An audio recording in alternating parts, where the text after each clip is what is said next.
médica contigo. Antes de dar inicio a nuestra sesión, les recordamos que todas las preguntas las podrán hacer a través del chat y al final de la presentación las haremos llegar al ponente. También es muy importante nos hagan favor de llenar una encuesta de satisfacción. La liga para tal encuesta estará en el chat o bien a través del código QR. Esta encuesta es muy importante para poder elaborar los diplomas con el aval del consejo. También es importante que tengan su cámara con su nombre completo, esto para el mismo fin. Y en nombre de la Escuela de Medicina y Ciencias de la Salud del Tecnológico de Monterrey, les doy la más cordial bienvenida a nuestra sesión académica de pediatría. Hoy tenemos un tema un poco común en nuestras charlas y tiene que ver con el cambio climático y su repercusión en la salud. Es algo que hay demasiada evidencia en ambos temas, tanto en el cambio climático, que es algo que se está dando y que a todos nos va a afectar y nos está afectando ya en muchos campos, y también la repercusión que esto tiene en la salud. Me voy a permitir dar una pequeña reseña de Rodrigo Valencia Cotera, quien es nuestro ponente el día de hoy. Él es egresado del Tecnológico de Monterrey de la carrera de Ingeniero Mecánico Electricista. Cuenta con una maestría con doble titulación en Ciencias Ambientales por la Universidad de Hohenheim en Stuttgart, en Alemania, y por la Universidad de Recursos Naturales y Ciencias de la Vida, BOKU, en Viena. Desde junio del 2018, Rodrigo es investigador doctoral de Climate Service Center Germany en Hamburgo, Alemania. Rodrigo, bienvenido. Muchas gracias por la introducción. Un segundo nada más para presentarles, abrir la presentación. Ok. ¿Pueden ver mi presentación? Sí, se ve perfecta. Ok, déjame la pongo solamente en modo presentación y comenzamos. Perfecto. Bueno, pues gracias por la introducción. Sí, mi nombre es Rodrigo Valencia Cotera y soy doctorado del Climate Service Center Germany. Y hoy me gustaría hablar un poquito del cambio climático y sus efectos en la salud.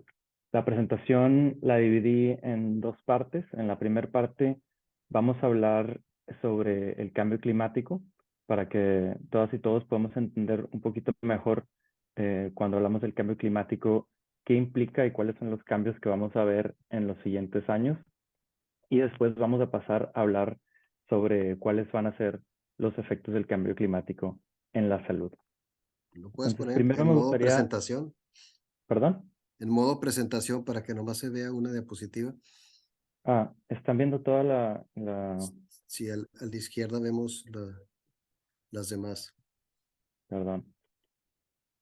¿Ahora? Ahí está, perfecto. Ok, gracias. Sí, me gustaría empezar a hablar primero sobre el Climate Service Center Germany.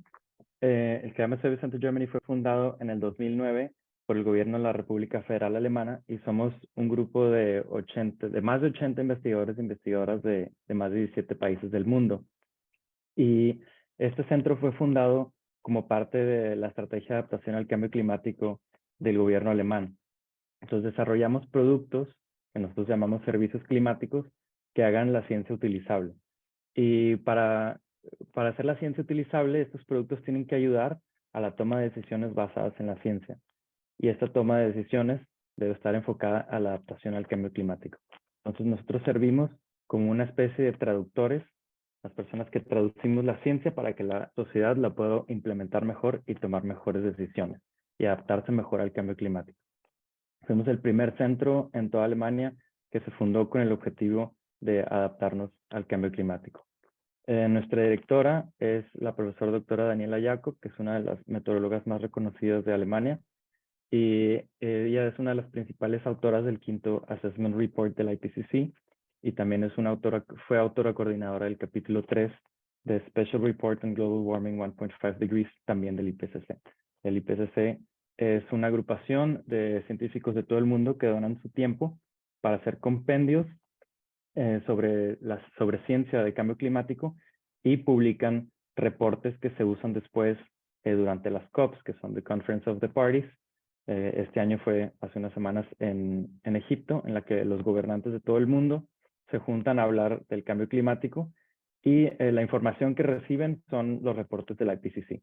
Entonces, científicos de todo el mundo donan su tiempo para hacer estos reportes, entre ellos gente de GERIX, del Climate Service Center Germany, y nuestra directora.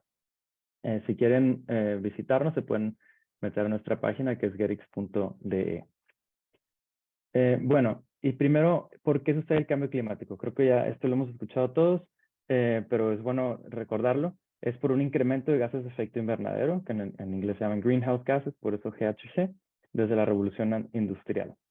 Entonces, estos gases se producen principalmente, bueno, el CO2 por la combustión, y aquí vemos la ecuación de la combustión. Entonces, no importa qué cosa yo estoy combustionando, siempre voy a necesitar oxígeno y voy a producir dióxido de carbono y agua. En este caso estamos combustionando metano. Las únicas dos excepciones son el hidrógeno, que cuando se combustiona produce agua, y el carbón, que produce solo dióxido de carbono.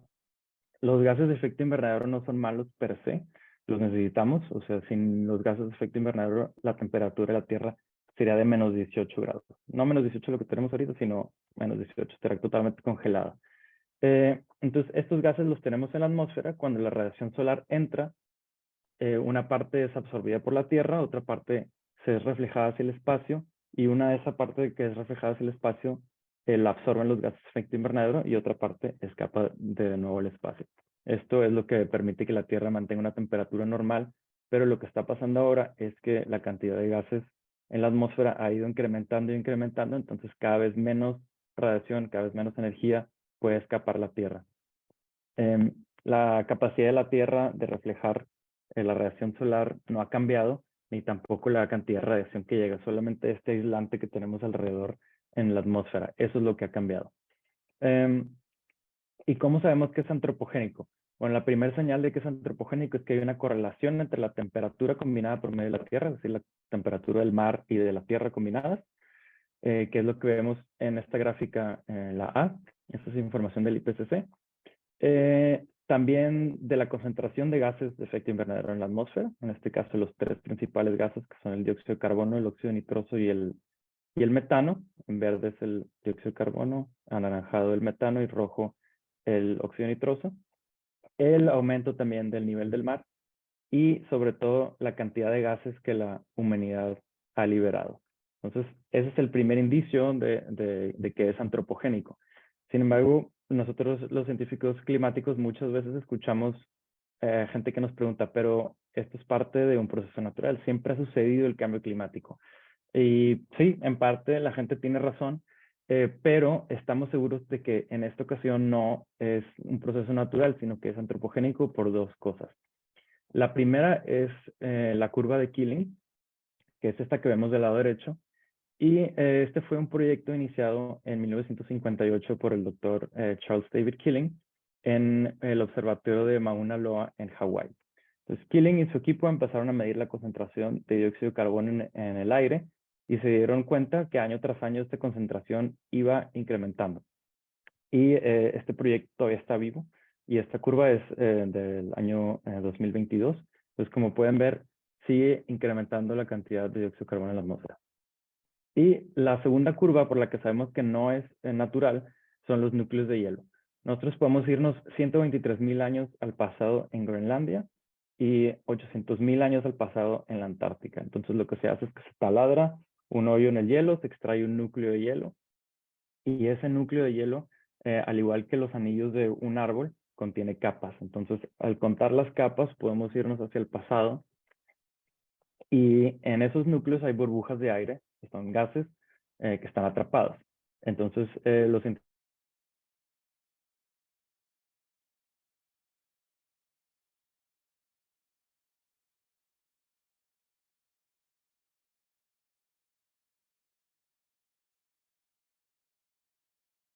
climático o la concentración más bien de gases en la atmósfera ha cambiado a través de los milenios, pero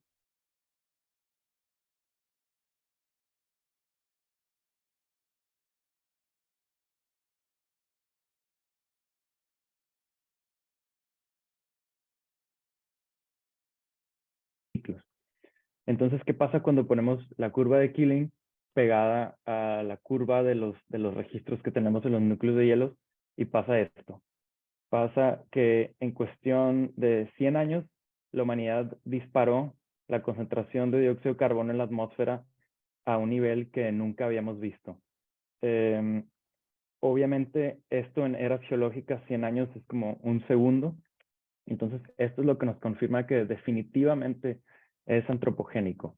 Fue causado por los humanos y no hay duda de esto. Bueno, después, ¿de dónde vienen los gases de efecto invernadero? Creo que una idea que es muy común y creo que es una percepción errónea es que es muy común pensar que todos estos gases provienen del transporte, que los carros son las principales causas, la principal causa del cambio climático, y pues la verdad es que no es así. La principal fuente de gases de efecto invernadero es la producción de electricidad y de energía, que es este sector que vemos aquí. Entonces, 25% de nuestras emisiones provienen de la producción energética. ¿Por qué? Porque hasta ahora necesitamos siempre combustionar algo para calentar agua. Esa agua la transformamos en vapor y ese vapor se mete en una turbina, que esa turbina después mueve un generador. Entonces, la electricidad, si no viene de fuentes renovables, muy posiblemente hubo combustión atrás de eso. El segundo sector es este, que es un acrónimo que dice AFOLU, que significa agricultura, bosques y cambio de uso de suelos. Entonces, ese es el segundo sector que más contamina. Después, el tercero es la industria y hasta el último es el transporte, el número 4. El quinto son los edificios, pero el cuarto es el transporte, no es la principal fuente de gases de efecto invernadero. Y bueno, en cuestión de la cantidad de gases que nosotros liberamos, la humanidad, el 65% es dióxido de carbono. Bueno, en realidad si hacemos la suma total, son el 76% es dióxido de carbono, pero el 65% proviene de combustión, el 11% proviene de los bosques y cambios de las emisiones, son metano, ese viene de las vacas,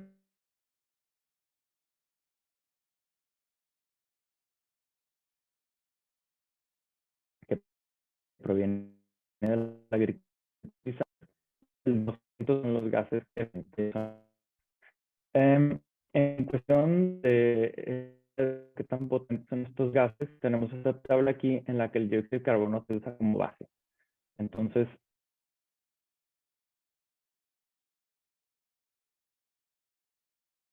de las plantas ha disminuido. En 2020, por ejemplo, 98 millones de personas más declararon una inseguridad alimentaria moderada o grave. También la transmisibilidad del dengue incrementó entre 11.5 a 12%, y la malaria en 31.3% en América y 13.8% en África, que es lo que vemos en estas gráficas presentadas por The Lancet, el incremento del dengue, de la malaria y de la cólera. Otro reporte también muy interesante es este paper producido por Mora et al., en el que estudiaron 375 enfermedades infecciosas y llegaron a la conclusión de que el 58% de las enfermedades que habían estudiado han sido agraviadas por el cambio climático. Entre ellas, por ejemplo, se concluye que el cambio de temperaturas, principalmente el cambio de temperaturas y patrones de precipitación, se asocia con la expansión del área de distribución de vectores. Y el calentamiento en latitudes más altas permitió que los vectores y patógenos sobrevivan en el invierno. Esto es lo que hemos visto en Alemania. Este es un corte del periódico en el que cada año vemos muchas más garrapatas y ha incrementado también drásticamente los niveles de borreliosis. En Alemania ya es muy común tener, por ejemplo, a mí nunca se me ha pegado una garrapata en mi vida y desde que vivo en Alemania cada año se me pegan más. Es muy común en verano quitarte 2, 3, 4 garrapatas y pues sí, siempre hay que estar muy atentos a la borreliosis. También este reporte concluye que la destrucción de hábitats ha incrementado la probabilidad de zoonosis. Y después nos presentan una gráfica muy interesante en este link, Al final de la presentación les voy a mandar todos los links de los reportes y también este link incluido. Es muy interesante. Y voy a intentar enseñarles esto.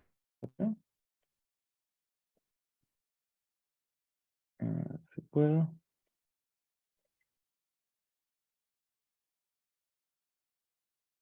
Ok. Aquí. Ok, perfecto. ¿Si pueden ver la página? Sí, sí se ve perfecto. Ok, ok, perfecto. Entonces, estos son los resultados de este paper que se me hace muy interesante porque podemos aislar los riesgos climáticos, como por ejemplo las sequías, y después nos aísla el tipo de vectores. Le podemos picar tal vez, por ejemplo, a los mosquitos. Luego después nos libera, nos enseña las enfermedades y podemos picarle y otra vez. Y al final dice de qué paper salió. Entonces pienso que es interesante ver todo este mapa. Bueno, regresamos a la presentación. Ok. Como les dije, este link se los voy a mandar para que ahí puedan explorar los riesgos climáticos y las enfermedades. El tercer reporte que a mí me gusta mucho es este, que es el Climate and Health Country Profile, que fue producido por la Organización Mundial de la Salud y el United Nations Framework Convention on Climate Change, que el UNFCCC, como se le llama, es la organización de las Naciones Unidas que se dedica a organizar the Conference of the Parties, que es lo que hablé al principio, donde se junta los líderes de todo el mundo a hablar sobre cambio climático. Entonces, estas dos organizaciones juntas producieron este reporte, el Climate and Health Country Profile, y analizaron 40 países, entre ellos se analizó México. Y el objetivo de estos reportes es específicamente crear conciencia de los efectos del cambio climático en la salud.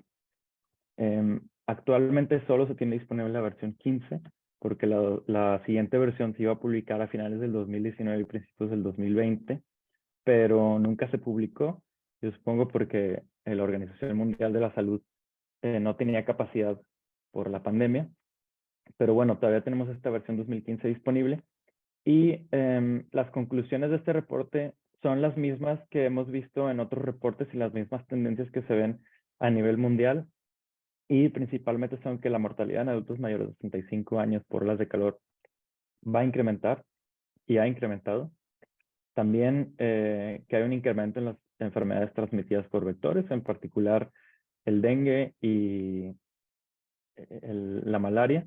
Recuerdo muy bien que en 2019 estuve en la Universidad de Guadalajara y varios de los doctores me comentaron que el dengue, por ejemplo, había incrementado en algo así como 1000% durante ese año. Y también la desnutrición. Entonces, ya que hemos visto, que entendemos mejor el cambio climático y que entendemos algunos de los riesgos que el cambio climático posee para la salud, lo primero que podemos hacer es adaptarnos. Y para adaptarnos necesitamos, esto que ven aquí es el proceso de adaptación. Y primero para adaptarnos necesitamos tener percepciones correctas. Porque una persona que carece de percepciones de cambio climático no va a tener ningún interés de adaptarse. Es decir, si yo veo el cambio climático como algo que va a pasar muy en el futuro y que realmente no posee ningún riesgo para mi salud o para mi vida, no voy a tener absolutamente ningún interés de adaptarme porque no lo veo como en riesgo. Si lo veo parcialmente, como que sí existe, pero a mí no me va a afectar, muy probablemente tampoco voy a tener interés de adaptarme. Pero si realmente se entiende qué implica el cambio climático, a qué velocidad está sucediendo y entiendo perfectamente qué riesgos tiene para mi salud, entonces muy probablemente voy a tener interés de adaptarme, y ya que tengo ese interés de adaptarme, también es muy probable que implemente esas medidas. Por eso esta línea en rojo. Puede ser que tal en un rojo mucho más delgado, es muy poco probable que alguien que tenga buenas percepciones y tenga interés de adaptarse no lo haga. Entonces, para adaptarnos al cambio climático, lo primero es entender e informarnos de los riesgos a la salud del cambio climático en nuestra región y a nivel mundial. ¿Por qué en nuestra región? Porque el cambio climático no afecta a todas las regiones iguales. Es decir, lo que aplique en México no va a aplicar en Noruega, por ejemplo. Y ya después que tenemos percepciones correctas del cambio climático, ahora sí podemos empezar a adaptar, en este caso, los sistemas de salud para lidiar con un incremento de dichas enfermedades en el futuro. Y pues bueno, sí es importante adaptarnos al cambio climático por un lado porque el cambio climático ya está sucediendo. Entonces es algo con lo que tenemos que lidiar, ya no lo podemos detener, lo podemos mitigar hasta cierto punto, pero va a suceder y ya está sucediendo. Entonces lo siguiente que podemos hacer es también mitigar el cambio climático. Y para mitigar el cambio climático, este estudio es uno de los estudios que más me gusta citar porque nos muestra cuáles son las medidas que una persona en su vida ordinaria podría implementar. A veces pensamos que el luchar contra el cambio climático puede ser como una tarea muy titánica y en la que nosotros realmente no tenemos impacto, pero no podemos olvidar el poder de los números, que somos 7.000 millones, bueno, ya somos 8.000 millones de personas en el mundo, y si todos hiciéramos algo, pues el efecto sería muy grande. Entonces, ellos lo que hicieron es dividieron en 3 categorías las medidas que alguien puede hacer. Entonces, estos son dependiendo en el impacto que tienen, bajo, mediano y alto impacto. Entonces, por ejemplo, en bajo impacto, que son medidas que ahorran menos de 0.2 toneladas de carbón equivalente al año, está, por ejemplo, cambiar los focos de la casa a focos ahorradores. Y no significa que sea malo, o sea, no significa que lo debamos de ignorar, pero es algo que tiene un impacto muy, muy, muy pequeño. Lo debemos de hacer, sí, pero no debemos de detenernos ahí. Después, en impacto moderado, podemos, por ejemplo, dejar de utilizar la secadora, colgar la ropa que se seque. En Monterrey tiene mucho sentido, porque Monterrey, pues bueno, en México en general hace mucho calor y pues la secadora quema gas natural para producir calor y pues eso implica que estamos liberando CO2. Después también pues reciclar, lavar la ropa con agua fría. ¿Por qué? Porque es lo mismo. Cuando producimos calor, pues necesitamos algo para calentar esa agua y en este caso los boilers en México pues usan principalmente gas natural y pues también son emisiones. Entonces, al usar agua fría, pues evitamos emitir ese tipo de emisiones. Después es cambiar un auto normal por un híbrido. Y pasando ya a las medidas de alto impacto, la primera es volverse vegetariano. Esto es muy interesante porque realmente nuestra dieta tiene un impacto muy fuerte en el medio ambiente, también en nuestra salud. Yo creo que no tengo que hablar de todas las desventajas que tiene comer mucha proteína animal, pero la principal es que las vacas liberan demasiado metano. O sea, no es que no debamos de comer carne, pero la cantidad de carne que se consume actualmente es absurda y eso se ve reflejado en que tenemos también una cantidad absurda de vacas que libera tanto gas que ya incluso está teniendo un efecto en la atmósfera. Entonces, se me hace a mí un pensamiento que es muy, muy interesante. Después es cambiar a un carro eléctrico. Después es comprar energía verde. Esto creo que en México no es posible, pero es posible cambiar a paneles solares para reducir la cantidad de energía que estamos sacando de la red. Porque en México, y al igual que en muchos otros países, en Alemania también, la electricidad se produce quemando algo, como les mencioné al principio. En este caso, en Alemania es principalmente carbón, que es lo que más contamina. Después es evitar viajes transatlánticos o viajes de larga duración, es decir, equivalente de viajar de México a España, también puede ser viajar de México a Chile. ¿Por qué? Porque los aviones liberan muchísimos gases de efecto invernadero, en particular CO2.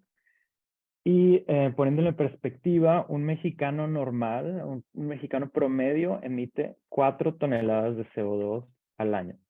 Un alemán promedio emite 8 toneladas de CO2 al año. Entonces, al volar yo de Monterrey, de Alemania a Monterrey y de regreso, estoy liberando alrededor de 1.6 toneladas de CO2. Es decir, que cada vez que yo voy a mi casa y regreso, por eso solamente lo hago una vez o una vez cada 2 años, una vez al año, estoy liberando solo en un viaje y de regreso la mitad de los gases que un mexicano promedio libera en un año. Es decir, equivalente a 6 meses de vivir en México se van en volar de ida y regreso. La siguiente medida que podemos implementar para reducir nuestra huella de carbono es vivir sin auto. Yo sé que esto suena muy utópico en algunos países, pero pues bueno, podemos empezar a implementar pequeñas medidas como en vez de irnos en carro al Oxxo, podemos ir caminando. Y la última es también tener menos hijos. O sea, no significa que debamos de dejar de tener hijos, solo es menos hijos. Todo esto es tratar de hacerlo en menos cantidad. Creo que puede sonar al principio como que nos va a hacer la vida muy miserable, pero creo que son pequeñas cosas que podemos hacer que realmente no van a afectar en gran medida nuestra calidad de vida, porque no es que no lo podamos hacer, solamente tenemos que hacerlo un poquito menos. Y si todos lo hiciéramos un poquito menos, entonces tendríamos menos impacto. Y pues bueno, con esto me gustaría terminar la plática, pero creo que tenemos un tiempo de preguntas. Muchísimas gracias por su atención y pues sí, no duden en escribir aquí sus preguntas y con gusto podemos regresarnos a los slides anteriores, podemos hablar también un poco más del cambio climático, de cómo se produce, etcétera, etcétera. Pues sí, muchas gracias. Muchas gracias, Rodrigo, por esta presentación y una panorámica realmente para los que no conocemos exactamente qué es el cambio climático y cuáles son los efectos que tiene. Pues nos has presentado una, pues, una proyección, ¿verdad? Un panorama de qué es lo que está sucediendo, para dónde vamos y qué podemos hacer. Hay un par de preguntas aquí que ya las mencionaste en tu presentación, pero sin embargo quiero hacer la pregunta que nos hicieron. A pesar de que nosotros no representamos una proporción grande de emisión de gases invernadero, ¿qué podemos hacer? Y ya lo expresaste ahorita. Y yo quisiera puntualizar la pregunta en qué podemos hacer en Monterrey, porque el tipo de ciudad, el no usar un automóvil, pues nos complica también mucho.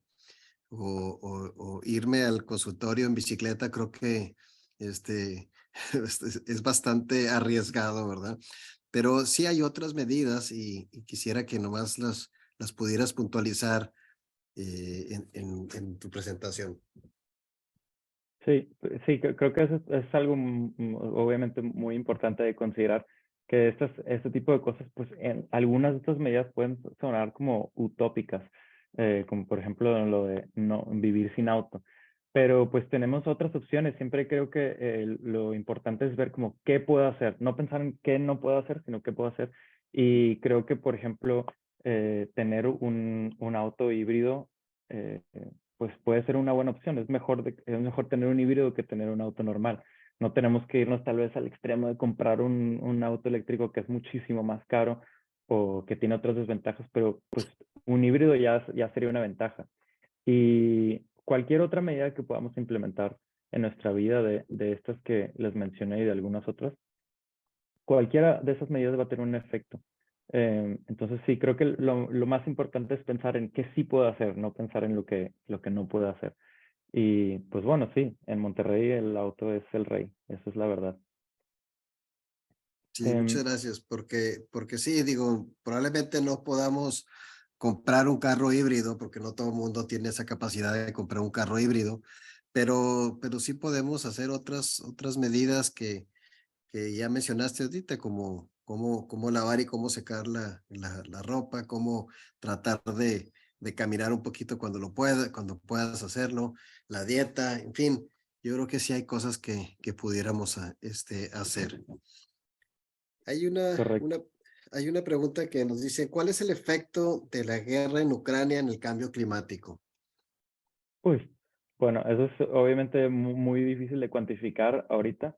y no tengo números y no quiero empezar a inventar, pero lo que sí puedo decir, por ejemplo, es que cuando destruyeron los gasoductos que van desde Rusia hacia Alemania hace unos meses que al parecer los destruyeron con unas bombas, ahí se liberó una cantidad enorme de metano al aire. Entonces, eso fue cuando yo estaba viendo eso en la televisión, fue lo primero que pensé. Dije, wow, estamos liberando todo este metano a la atmósfera solo porque alguien está,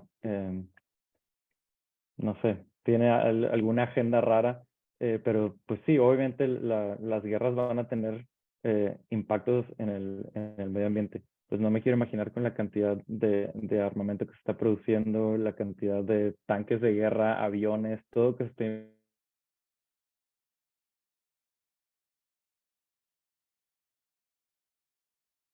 toca. No sé, no te sabría decir. Eso creo que tendríamos que calcularlo muy rigurosamente. Bien. A ver, déjame ver si hay otra pregunta. La deforestación, ¿cómo impacta a la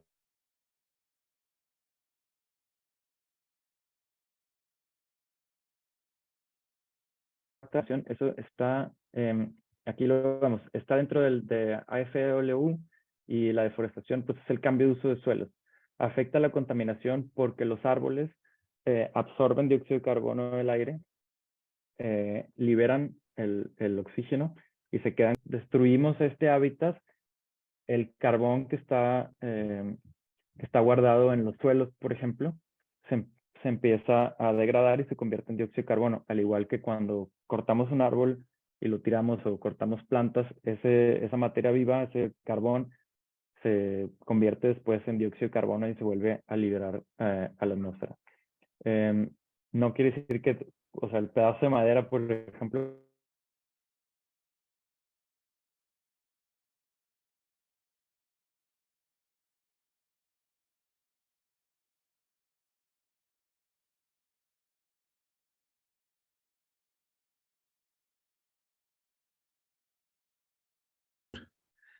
¿Consideras que hemos avanzado en educar a las nuevas generaciones en estos temas o seguimos en la negación de los mismos?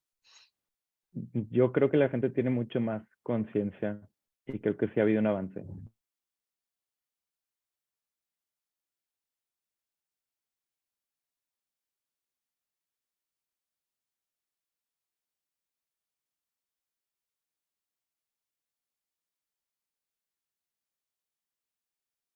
Muy niños les explican en la escuela sobre el cambio climático y creo que son los que más han estado empujando este tema.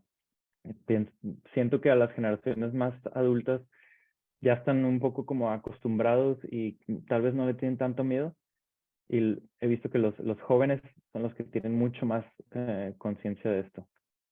Incluso saben cosas que me sorprenden a mí, que son como cosas que solo estoy acostumbrado a que los científicos climáticos lo sepan y ellos lo saben. O sea, he escuchado a gente de 16, 17 hablarme de los escenarios RCP, por ejemplo, que casi nunca he escuchado a un adulto hablar de eso. Entonces, yo creo que sí ha habido un cambio de conciencia y más con el acceso al Internet y la.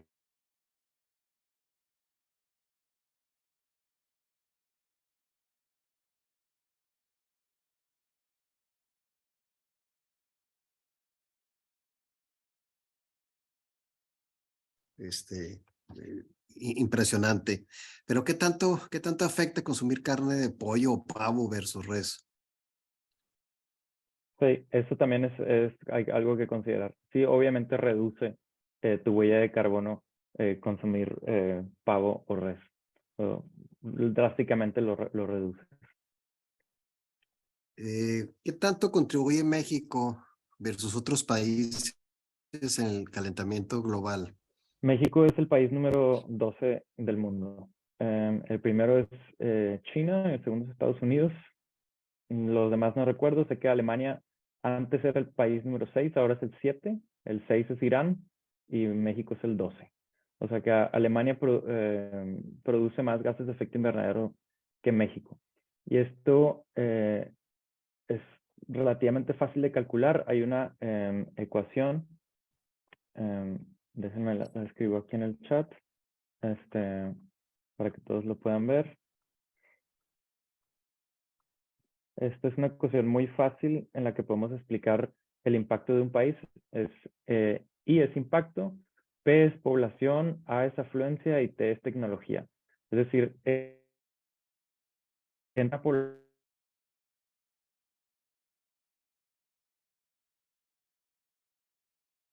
contaminar más que un país con una población pequeña, con bajo consumo y tecnología baja.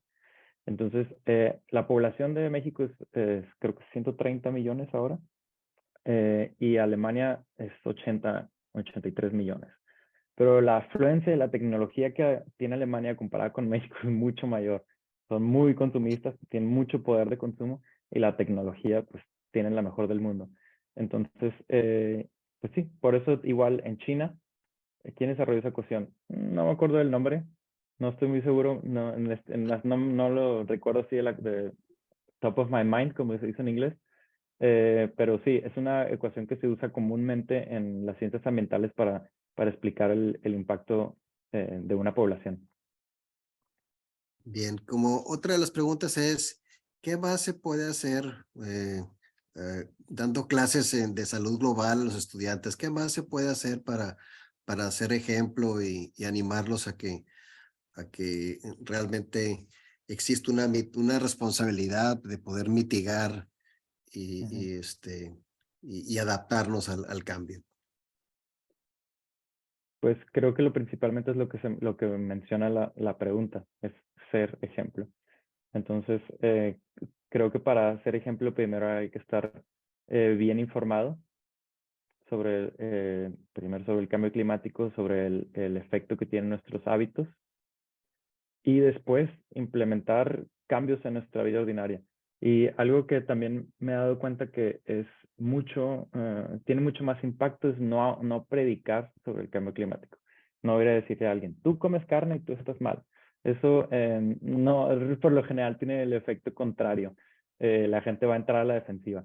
Entonces, lo mejor es no hablar sobre estos temas, creo yo, directamente, pero hablarlo a través de nuestros hábitos. Es cuando creo que la gente se interesa mucho más.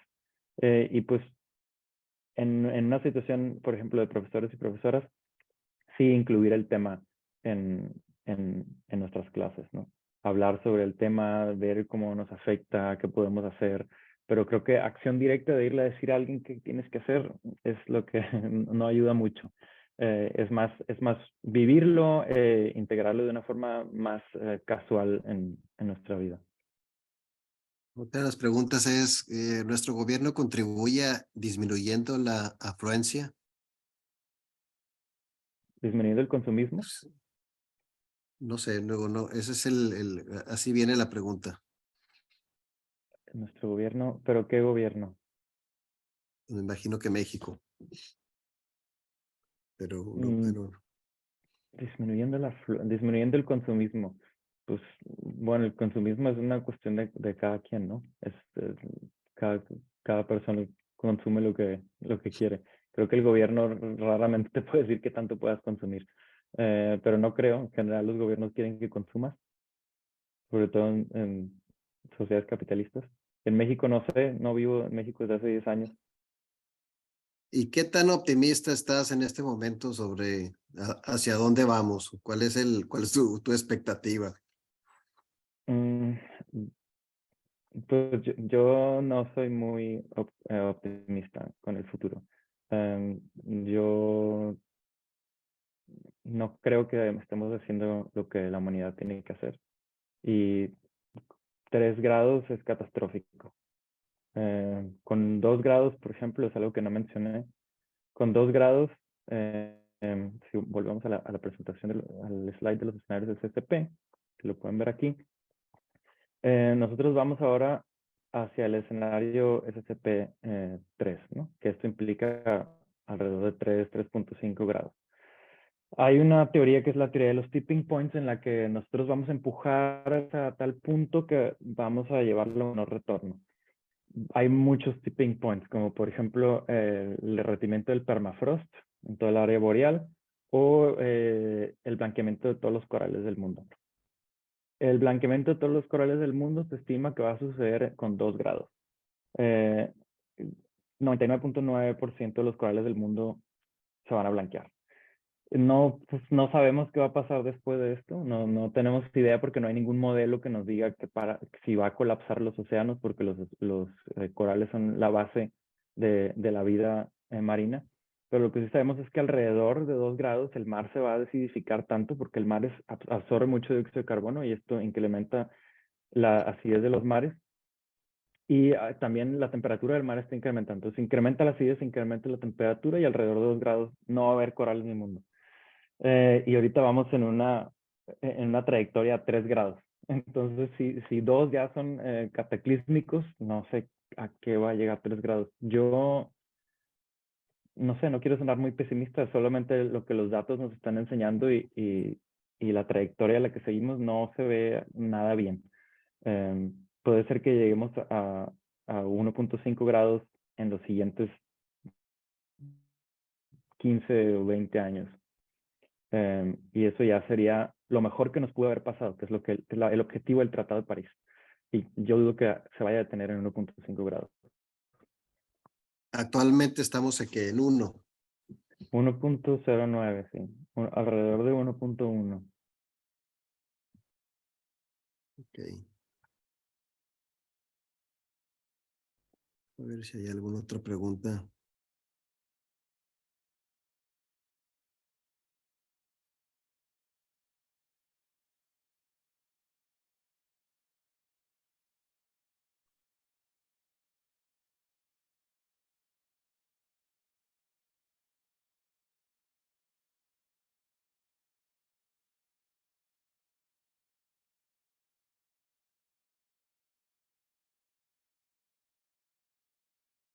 Lo que dije es que siento que hay que ser realistas, pero no hay que dejar de actuar. Eso es lo más importante. Eh, sí, sí se ve muy mal la proyección a futuro. Sí estamos en una situación difícil, pero siento que eso es lo que nos debe de motivar a actuar más y actuar con más ganas. Entonces, sí, no se dejen caer, no se dejen sentir mal, pero hay que echarle ganas a esto todos juntos y bueno, pues al final es mejor intentarlo que no haberlo intentado. Entonces, los invito a que juntos intentemos a hacer algo para detener el cambio climático o disminuir sus efectos. También, pues, se me olvidó mandarles los links para que los tengan todos. Aquí les van los links en el chat de todos los documentos de los que hablamos hoy y de la página del Climate Service Center Germany. Entonces está el reporte de The Lancet, está el paper de Mora, está también el mapa interactivo y el Country Profile de México y el paper de Wayne y Nicholas que habla de las medidas que podemos implementar. Pues nada, muchas gracias. Espero haberles dejado algo y gracias por la invitación. Muchísimas No ven gracias. no ven los links. Ok, perdón. Creo que lo mandé en privado. Es que, Es que ahí está, esas. ¿no? Espero que creo que ya llegó a todos. Ok, ya. Sí, yo creo que como bien lo mencionas, la crisis nos debe motivar a actuar. Entonces, yo creo que sí tenemos que ser optimistas en el sentido de que tenemos que actuar, no en el sentido de que lo negamos. Entonces, la proyección no es alentadora, pero nuestras acciones y nuestro compromiso debe alentarnos a que sí podemos hacer algo por nuestro planeta. Y que además pues, repercute en nuestro quehacer como médicos, porque hay muchísimas enfermedades que se están viendo afectadas o que hay mayor enfermedades por estos cambios climáticos. Correcto. Muy bien, Rodrigo, pues muchísimas gracias a toda nuestra audiencia. Les recordamos que esta fue la última sesión del año. Les recordamos que nos hagan favor de llenar la encuesta de satisfacción y durante el mes de diciembre pues no habrá sesión y regresamos el día 11 de enero. El doctor Sarbelio Moreno, quien es infectólogo pediatra y es el jefe de enseñanza del Hospital Infantil de México, estará presentándonos un tema también muy interesante y de mucha repercusión, que son infecciones respiratorias después del COVID-19. Muchísimas gracias, Rodrigo. Muchísimas gracias a toda nuestra audiencia y que tengan un excelente día. Gracias. Gracias.